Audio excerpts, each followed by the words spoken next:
J'ai parlé de ceci. C'est une image que vous connaissez, c'est le pelvis, hein. Donc, c'est la raison pour laquelle ceci rejoint donc l'idée initiale qui consiste à faire un lien immédiat précisément avec ce qu'on appelle le bois sacré. Voilà pourquoi les traditions sont principalement ésotériques en Afrique. Parce que ce que vous apprenez dans le bois sacré, il y a parfois des choses qui ne peuvent pas être publiquement dites, mais que vous devez absolument savoir. C'est pour ça que j'ai souvent dit que la grande perte, la grande tristesse du monde noir aujourd'hui, c'est la perte précisément de nos repères, de nos corpus fondamentaux. Parce que un homme doit être formé dans le bois sacré, une femme doit être formée dans le bois sacré. Ce n'est pas les mêmes bois sacrés. Là où la femme est, l'homme ne peut pas aller. Là où l'homme est, la femme ne peut même pas venir. D'accord? Mais les deux, puisqu'ils vont se marier, ce qu'ils vont former là, c'est l'union nécessaire et chacun viendra avec sa connaissance et son initiation pour que ça fonctionne. Or, si vous vous êtes initié et que vous connaissez les choses du bois sacré et que votre femme n'est pas initiée, elle va vous bloquer. Elle va vous bloquer dans votre processus genre de formation, je peux le dire comme ça littéralement. C'est pour ça que j'insiste davantage sur aussi l'enseignement, la théorie, parce que au-delà de ce qu'on apprend pour soi, nous devons savoir pouvoir transmettre et partager ce que nous croyons avoir compris. Ça, pour le bénéfice de tout le monde, c'est clair. Parce que s'il y a un décalage trop grand, ça va se ressentir de toute façon. Et parfois, votre énergie peut même nuire à votre environnement. Je parle en connaissance de cause, c'est-à-dire l'énergie que vous dégagez.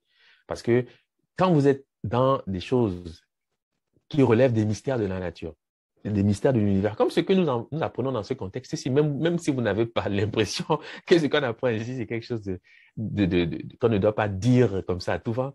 Sachez qu'il y a par des aspects beaucoup de choses qui relèvent de l'initiation qu'on apprend ici, enfin, qu'on partage ici. Donc, ça change votre énergie, hein. Ça change votre, je ne sais pas comment le dire, oui, je vais dire énergie tout simplement, et ça affecte votre environnement. Et vous êtes comme un charbon ardent. Vous pouvez brûler ceux qui vous entourent, sans même le vouloir. C'est-à-dire, ça peut affecter vraiment et très négativement. Donc, c'est pour ça que j'ai l'habitude de dire, au-delà de la pratique, il faut quand même d'abord avoir une théorie pour pouvoir au moins instruire la personne avec qui on chemine dans la vie, voilà, un certain nombre de choses. Voilà, c'est très important parce que quand vous êtes déjà initié, ça ne se dit plus. C'est-à-dire, votre mari sait les interdits, la femme, elle sait les interdits. Elle sait, par exemple, le jour, elle ne peut pas faire ci. La nuit, c'est comme ça. Elle sait ça parce qu'elle apprend ça dans le bois sacré. Donc, vous n'avez plus à discuter de cela. Elle sait comment gérer non seulement son corps, mais son mari, par exemple. Mais puisque nous, il y a ce décalage-là, et que précisément une école comme celle-ci, ce que nous faisons, c'est précisément tenter précisément ce rééquilibrage parce que nous voulons, au-delà de ce qu'on fait ici, j'imagine que ce n'est qu'un début, quand même, hein, pouvoir créer un espace où précisément les kémites qui se posent des questions importantes puissent vraiment avoir déjà une compréhension de ce que c'est que ce qu'on appelle la tradition, c'est-à-dire la spiritualité, la religion des peuples kémites. Cela passe donc par une objectivité des choses, c'est-à-dire dire les choses telles qu'elles sont, mais les langues déjà disent, elles disent déjà tout. On n'a pas besoin ensuite de cultiver le secret pour le secret, parce que quand je vous dis ça, sachez que c'est ça même. Et vous verrez que dans les rituels de malédiction, on va utiliser les éléments du crocodile. On va parfois solliciter les écailles du crocodile, les pattes du crocodile. C'est pas pour rien.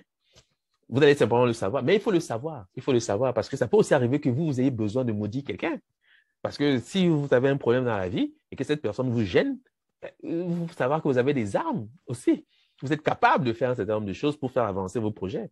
Parce que les autres, ils n'hésitent pas. Ils n'hésitent pas à faire tout type de sacrifices pour perpétuer leur avantage historique. Donc, on ne peut pas seulement s'imaginer que la spiritualité, c'est juste le lieu où on va se faire des bisous. Non, il faut savoir pourquoi et en quoi de quoi on répond, en quelque sorte. Il faut choisir son camp, c'est ce que je vais dire, c'est clair. Voilà. Et de toute manière, si on a l'énergie de la maternité, c'est sûr qu'on protège ce qu'on aime, ça c'est clair. Une femme ne fera jamais du mal à ses propres enfants, en tout cas, quand elle est normalement constituée. Voilà, ça c'est clair.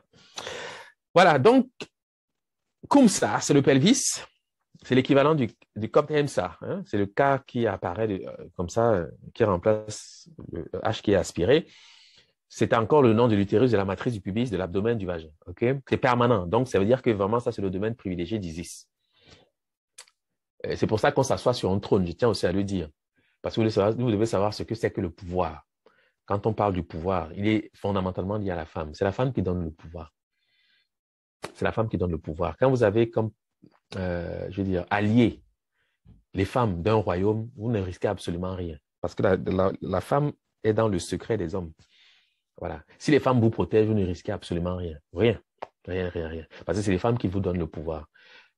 Les hommes ne sont pas toujours conscients de cela parce qu'ils sont un peu dans une représentation du pouvoir, c'est-à-dire dans les attributs extérieurs du pouvoir. Mais le véritable pouvoir, c'est la femme qui donne le pouvoir. Ça, c'est clair et c'est net. Parce qu'une société est éduquée et par la femme. Et la femme est dans les confidences des hommes. Voilà. Et ça veut dire que si on vous veut du mal, si vous avez quelqu'un qui commence à faire un complot, la femme, si elle vous aime bien, elle va venir, elle va venir vous dire, elle va s'arranger pour que le roi soit protégé. C'est clair. Et si elle a le souci de la nation, elle va empêcher toutes ces choses. Ça, c'est clair et c'est net.